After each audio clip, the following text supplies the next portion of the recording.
Good morning. This is October the 12th,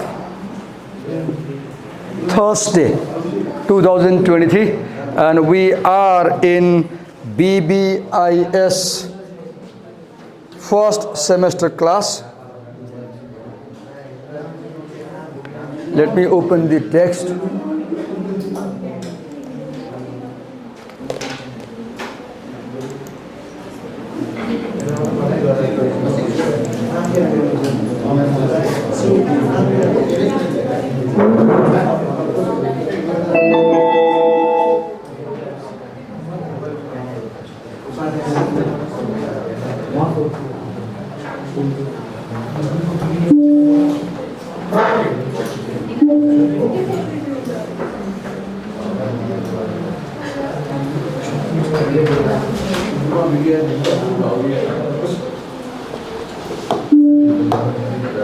Okay, so the text that we are going to read today is Rhymes with Fun, Jew Free. As the internet tells, it's a collection of short stories published in 2023. And in that collection, one of the stories has this title. So when we read a story, now we know that the story is a narrative. Once we read a narrative, then we ask a question, who is the narrator? So this story is being told by one I. That means the narrative is first person singular point of view. We call this narrative point of view. Point of view means, look, this is the point of view from door. This is the point of view from this corner. This is the point of view from the back of the class. So point of view means from where you are looking at things. Right now, I have a frontal viewpoint. So I can see your fronts. Now, if I come here and stand this way, now I have a backward viewpoint. I'm looking at you from the back, right? So viewpoint is where you are standing when you look at something. Literally. In literature, viewpoint means who is telling you the story. We have first person narrative viewpoint, where one I is in the story. There is an I and he is telling the story. Sometimes there is a we telling the story. Sometimes there is a he. Sometimes there is an you. Sometimes we don't know who is telling the story. We hear, but we don't know who is telling the story. So here, as you can see, if you see down, look here. Yes, I stand up. The receptionist looks over the waiting room, clipboard in hand. She is a middle-aged woman of unreadable national origin, the face of multicultural Canada. She stammers, Manjushree Thapa. Yes, I stand up. So here you have dialogue. Here you have a character, the receptionist. Here you have theme of the story. This story is about the experience of growing up in a multicultural society. I am Nepali. I was born in India, and I grew up among the Indian people who spoke Hindi and Bhojpuri. Inside home, I spoke Nepali. Outside home, I spoke Bhojpuri. In this school, I spoke Hindi. So I learned 3 languages simultaneously. Something similar is here.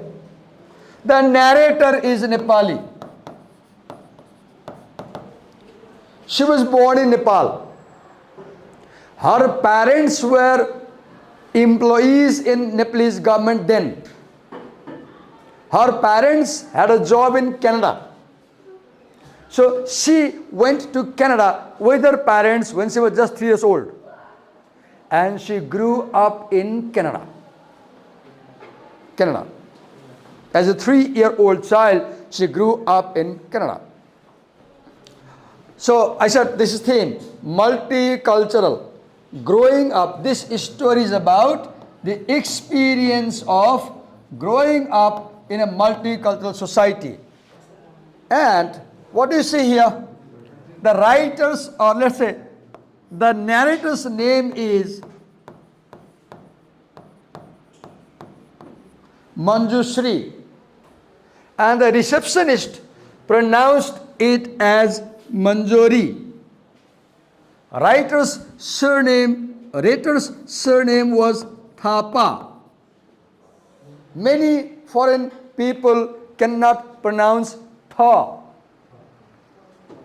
or some people can't pronounce Tha. Some people can't pronounce Ra, La. Depends on culture to culture. And she pronounces Tapas. So what do you see? Her name is mispronounced. And please understand that when someone distorts your name, you feel bad. In that class yesterday, I had a student. His name is Bigyat. And he said, sir, people always call me Bigyan. I was very angry. His name is Bigyat, unique name. Bigyat. Agyat, Bigyat. Very meaningful name. Gyat, Agyat, Bigyat. Gyat, known. Agyat, unknown. Bigyat, known well. Known well. But teachers called him Bigyan, and he felt uneasy. Why do you feel uneasy when somebody distorts your name? Because your name constitutes your identity. Your name constitutes your identity. Another reason I guess the narrator felt bad, probably at her parents, for giving her a unique name that has difficulty in pronouncing. And foreigners cannot pronounce her name properly. So right in the first paragraph of the story, you see the story opens in present simple tense, right? Looks. So what do you see here? The writer portrays a scene that opens the situation in the story. The situation, right? Where is it happening? In a hospital. Where is the scene taking place? In a hospital. There is a receptionist, And there is a patient who has gone to consult a doctor. Another remarkable thing that you should pay attention here is, she says that the receptionist, how did she look? Middle-aged woman. If you carry a mobile, teach some good manners to your mobile. Okay? I'm on record. I'll tell something to you that should teach you. I was in a class like this once. There were 80, 90 people. Yeah, 80, 90. It was a BBIS class. Yeah. And the class was in full flow.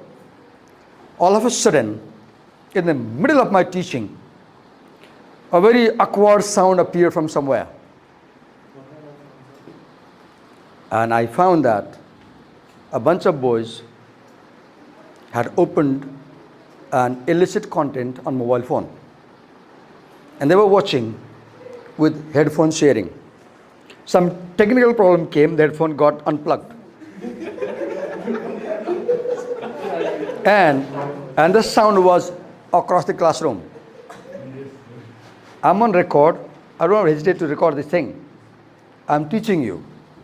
If we carry a mobile phone, let's learn manners to keep them under control. Otherwise, sometimes very unexpected things happen and they embarrass us. Right? Okay. So, middle-aged woman, how does she look? Dusky, dark skinned, of unreadable national origin.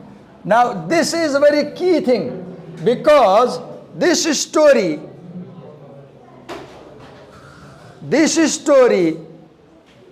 raises a question.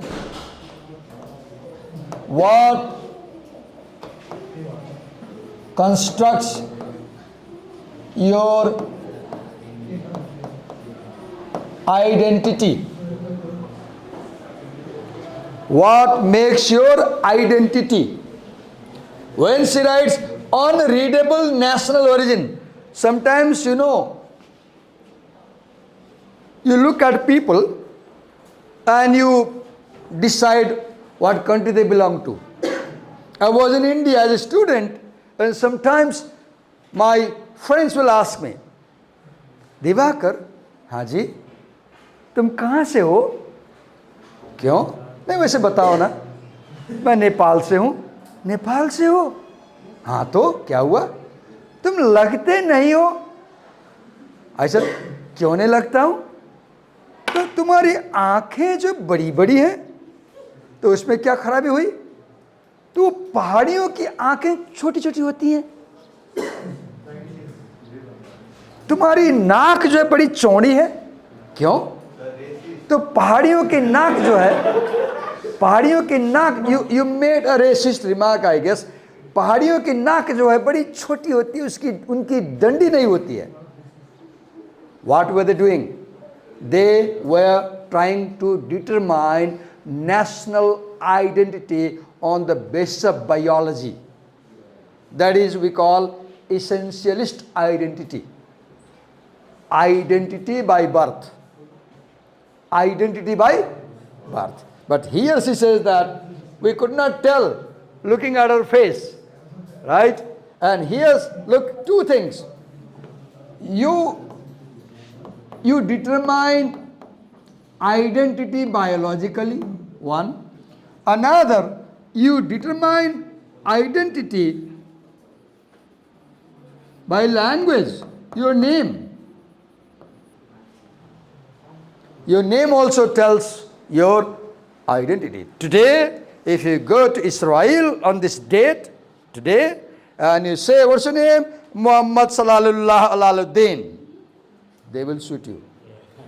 They will shoot you without asking a further question.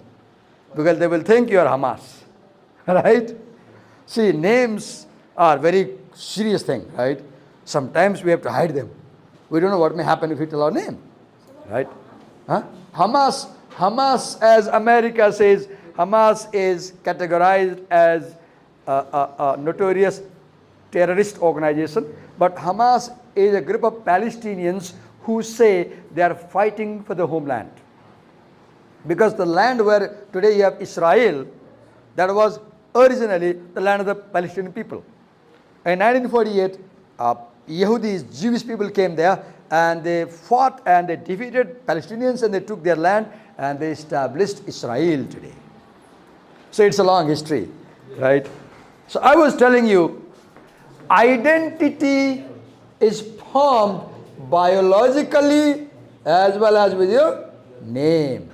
So this story has the theme of identity. This story has the theme of identity, as you see in the very beginning. And it opens with a scene. Now let's move ahead.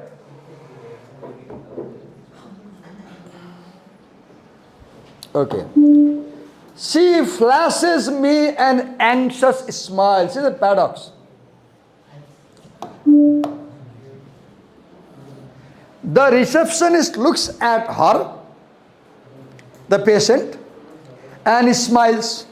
And probably the receptionist looks at her face, and maybe that's not a Canadian face. So she is anxious. When you are anxious, you are cautious because you don't know what may happen. If you look at me anxiously, you are not secure about me and you have some doubt and you are alert. Suppose my results are going to be published and I'm anxious because I don't know. I may pass, I may fail. So anxious. So anxious is smile. I'm not sure I got your name right. Having grown up with a funny foreign name, the narrator says, funny foreign name. See the alliteration for funny foreign name. What is? I understand her anxiety. I feel it my duty to quell it. That was perfect. I say, the doctor will see you now, Manjushree. This time she pronounces correctly. But no, not correctly. Manjushree becomes Manjushree, right? Yeah, I made a mistake. So here, what do you see here? You see dialogue. What do you see? Dialogue. Who throws dialogue? Characters. Right? And you also see some action, like somebody is smiling. Somebody is speaking. Okay. Now, when you read a story like this one, you should pay attention to the context, occasion of the story, setting of the story. When you talk about setting, where is this story taking place? In a hospital. In a hospital. When? We don't know right now. How is the environment? How is the environment? This tells you the environment. There is silence. There is silence. Patients are waiting to be called by the receptionist. We guess in a hospital we don't make noise. There is silence. And they're waiting for the doctor. Okay. And who is telling us this story? A female patient is telling us this story. We are hearing this story from the mouth of a female patient whose name, as she says, is Manjushree, but the receptionist pronounced it Manjushree. And she begins by telling that her name is always pronounced incorrectly wherever she goes. Yeah. What do you mean by rhetor? Rhetor. Okay, I'll tell. Yeah, okay, let me explain. R-H-E-T-O-R-I-C, rhetoric. R-H-E-T-O-R, rhetor. R-H-E-T-O-R-I-C-I-A-N. Rhetoric means art of speaking or art of persuading. Rhetoric is speaking to convince people. Suppose you are a salesperson in a car company and I come to buy a car and you are showing me a used car and that used car has 80,000 miles already and I get concerned and I say I shouldn't buy this car. Then you can be Divakar sir, these are highway miles. Don't worry. There are city miles. And in highway miles, when you run 80,000, it's nothing because it doesn't exert any effect on the car. So what are you doing? You are trying to persuade me to buy that second-hand car, though it has run 80,000. So you are making a rhetoric. Like rhetoric is art of persuading people. By lying also. By speaking, by writing, by any way. No, by speaking lies. Like? Yes, you're right.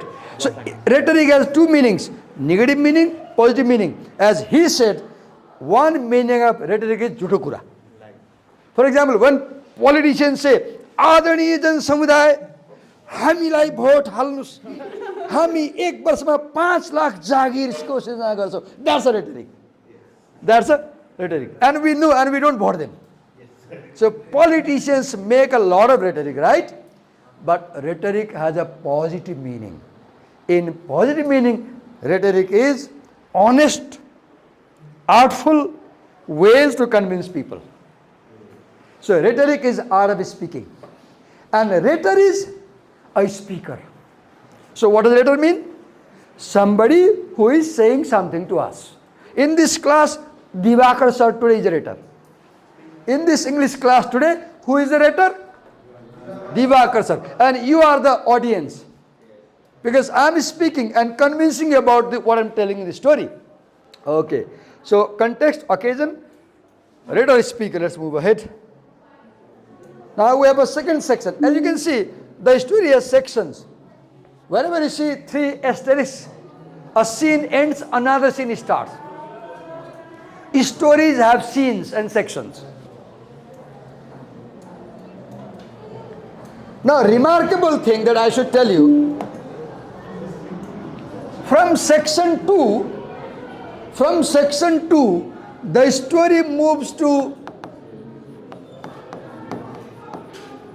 simple past. So, do you see the story opens in present tense, right? And then moves to past tense. Why? This story is a memoir. In a memoir, the writer remembers his or her past and reflects on it. This story is a reflection on the bygone days. You too can come up with such writing. Just pick up the pen and write what happened in primary school. Just write your first love affair. For example, and you go back, you recall, right? So it was the early 1970s. When you have narration in past tense, when things get told in past tense, we call it narrative. What do we call it? Narrative. If someone asks you, what is a narrative? You simply say, this is story. A narrative is story. And mostly, not always, stories are about past things. Once upon a time, there was a farmer. He had 2 wives, and the story starts, right? It was the early 1970s in Prime Minister Pierre Trudeau's Canada. My father, now she says my father, she does not name, but we understand through internet search that her father's name was Dr. Bhes Bahadur Thapa. I don't know if he is still living. I don't know. I'm sorry. I don't know. Dr. Bhes Bahadur Thapa was a very famous diplomat. He was a politician. I guess he was also a minister. He came from Tanahu. He is originally from Tanahu. And this author was his daughter, or is his daughter. Why was? Is his daughter. This author is still living in Kathmandu. I checked Facebook 2 days before, and she is here in Kathmandu. You can search on Facebook and find her Facebook account. Was working at a think tank, and my family lived in a sleepy hamlet in Ottawa. So here, in these lines, you know something called Kairos. What is Kairos? Kairos is circumstances that surround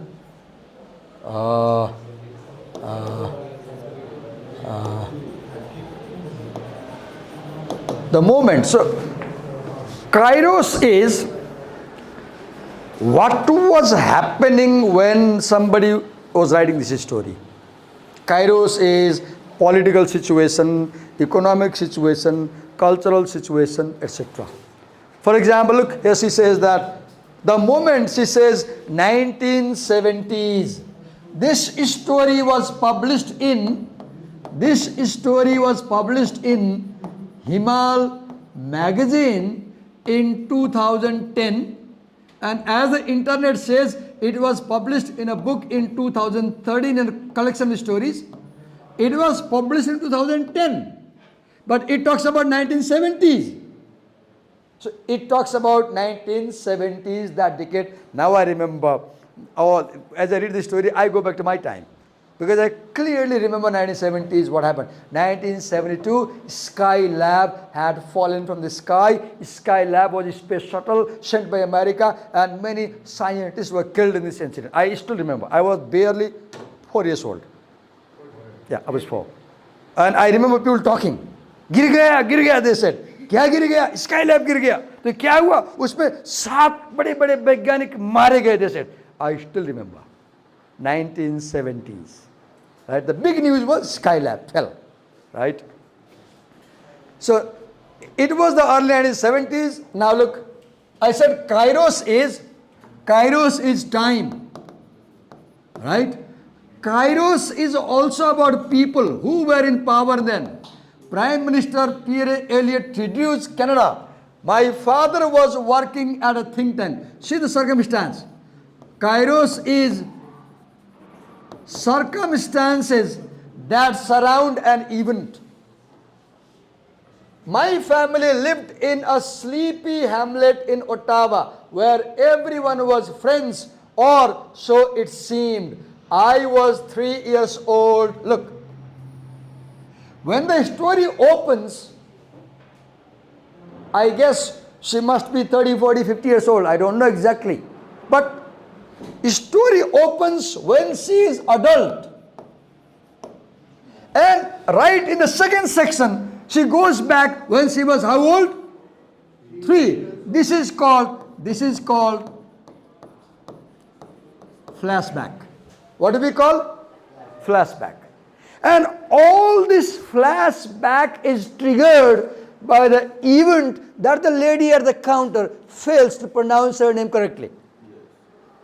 She says Manjushree Thapa. And this Manjushree Thapa makes her remember whole life story. And a new story is born. This is how you become a writer. Somebody does something to you, you become thoughtful, you reflect and you write down. So in a sense, this story is a reflection. This story is reflection. Reflection means looking back. What does reflection mean? Looking back. The receptionist mispronounces her name, and this mispronunciation makes her remember the past. Okay. I was 3 years old. For a year I stayed home as my older brother and sister trotted off to school every morning with the neighbor girl Dara character. She of the oblong. Now look, when you have a character like Dara, pay attention to their description. Pay attention how they describe. Look, face oblong, eyes blue, hair straight, color blonde, and a desire to make us children feel at home. Dara took care of her when her own brother and sister went to school. Dara and the other kids knew me by my family nickname, Sanu, little one Sanu. As I read this paragraph, I go back to my childhood in India, and I try to remember the children we had as a child. One I remember, his name was Uma Shankar. Another I remember, his name was Krishna Murari. I do not remember any name from my class. No, I know people around me in a neighborhood. Only two names I know. I know the name of one girl, Rekha. She used to play with me. Yeah. I told you last time, right, what happened. So I know three names. Uma Shankar, Krishna Murari and Rekha. They were my friends when I was 4 years old. Yeah, right? First love, as you said. Yeah.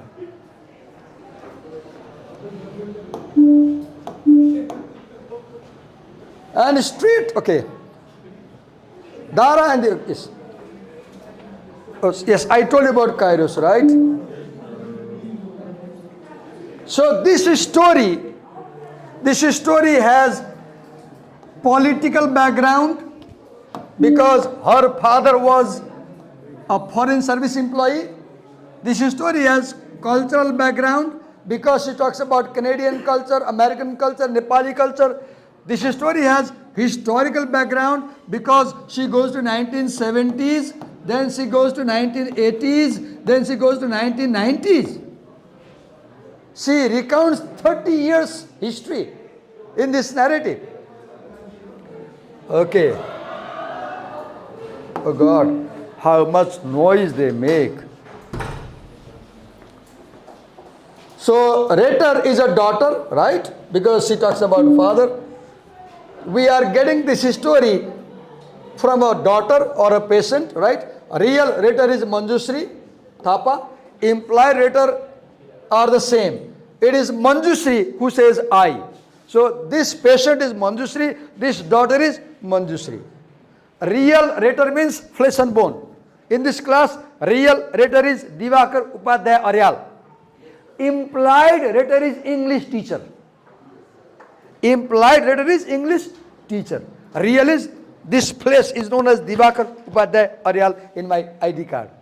But here my designation is teacher. So implied rhetor means teacher.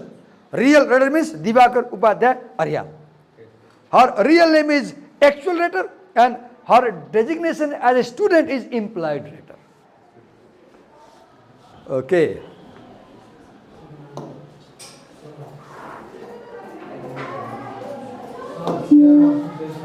I spend the days watching Romper Room. What is Romper Room? American Children's Television Series 1953-1994 for preschoolers. She was 3. Children 5 years of age or younger included games, exercises, song storytelling and moral lessons regularly accompanied by background music. Etiquette was a focus. The series taught children good manners. A children's program picking up language. Peanut butter was my first English word. Yeah, she learned the first English word peanut butter from that series. And when I was not bothering my nanny, an old lady kept to look after the child. A wizened Nepali widow. The family had taken a Nepali widow to look after her. I played with a deathly pale French-Canadian 3-year-old Kathy. Another character. Manjori, Dara, Kathy. How was Kathy? Deathly pale. Her body was not reddish. It was like grey. Grey. We did not have a language in common. Kathy didn't speak Nepali. I didn't speak English. Much language at all. Our friendship took place in a solemn pantomime, conveying a story through expressive bodily or facial movement. When you don't know language, you talk by expression and body gesture. No idea. Check mobile dictionary. No idea. I didn't check every word, right? No idea. Okay. You want a Coke? She would say. She would just display like the Coke bottle is there. You want a Coke? So I don't know English, but I see the Coke. Right? You want a Coke? Pantomime. This is how we learn language, right? Beautiful story.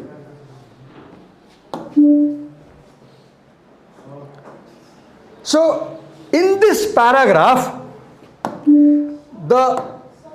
yes, somebody called me. Yeah. It's not April 1. What do you mean by throttled? Mean by? Throttled. Spell? TROTTED. Trot. Look. I'm trotting. I'm a small kid, child. I'm trotting. I'm sauntering. I'm walking. I'm sprintering. I'm running. Ways of walking. Children trot. Small children, they look how they trot. They shiver, they tremble as they walk because they can't stand properly. So trotting. So in this story, she tells how she learned to read, write, speak. So this is also literacy narrative. What is literacy narrative? Your story about how you learn to read, write, listen, speak. I have a 13-page literary narrative that I wrote a month ago. I'd like to share with you. There I describe how I learned English. I have a story, 13-page story. I describe how I learned English. That's a literacy narrative. Story about how you learn to read, write, listen, speak. So this story is also part literacy narrative. What class do we have now? Okay, I'll stop here. And Friday, tomorrow we have class, right? We have class tomorrow, right? So tomorrow we have 2 classes. I plan to read line by line like this tomorrow and finish it. And we'll have a presentation tomorrow on school is bad for children. And who is presenting? Okay, get ready. Thank you.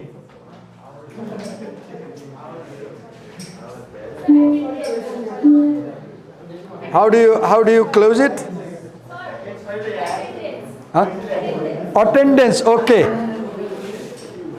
Let me close the camera, then I'll take the attendance. Thank you.